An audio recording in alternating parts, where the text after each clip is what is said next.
Just 2 days after the people cast their votes in the 2025 midterm elections, the first day of the random manual audit is now underway. Selected ballots from chosen precincts are being carefully reviewed and counted by hand as part of the audit process. Manual audit teams have begun their meticulous task. PTV's J.M. Pineda has the report.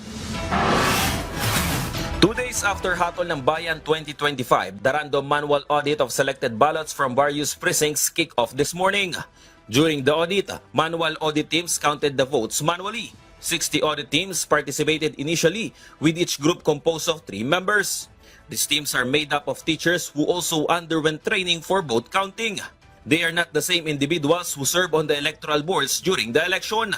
Each RMA team counted and evaluated the ballots one by one, based solely on how the automated counting machine or ACM read the ballots. This means the RMA teams did not interpret the voters' intent.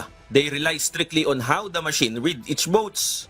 The results from the RMA teams will then be reviewed by verifiers, which includes members from civil society and professional organization such as Election Watchdogs PPCRV. Ko-compare ng team yung kanilang number na nakuha with the number appearing doon sa election return. Doon magkakaroon ng variances na tinatawag. No? So, mag-investigate sila doon sa variance na yon. Anong gagawin nila?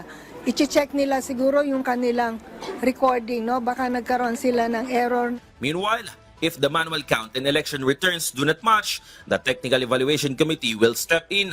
They will exert every effort to determine ano yung cause ng variance kung marireconcile. Pag hindi nila ma-reconcile yan, titingnan ano yung total na variances, no? Abot ba ito ng 10? Lalambas ba ito ng 10? Pagka hanggang 10 lang ang variance for one ballot box, that will be accepted as, sige, okay na to. Gagamitin ito ng PSA to tabulate yung mga results. Pero pag sumobra ng 10 ang variances, marirefer ito sa Technical Evaluation Committee. The PPCRV clarified that in almost every election, the accuracy or match rate between the manual count and the machine count hovers at 99%. The group also believe this year's election returns and manual counting will align with the help of the improved ACMs used in the election. The Commission on Elections or COMELEC also emphasized the importance of the manual audit. Ang random manual audit natin. Napaka-importante po yun sapagkat ang random manual audit ang magko-confirm kung ang mga makina ay bumilang ng tama sa mga presinto. It was also clarified that manual counting results cannot be used for electoral protest. The purpose of the process is solely to confirm whether the numbers released by the ACM match. The manual count is expected to last around 45 days to more than a month.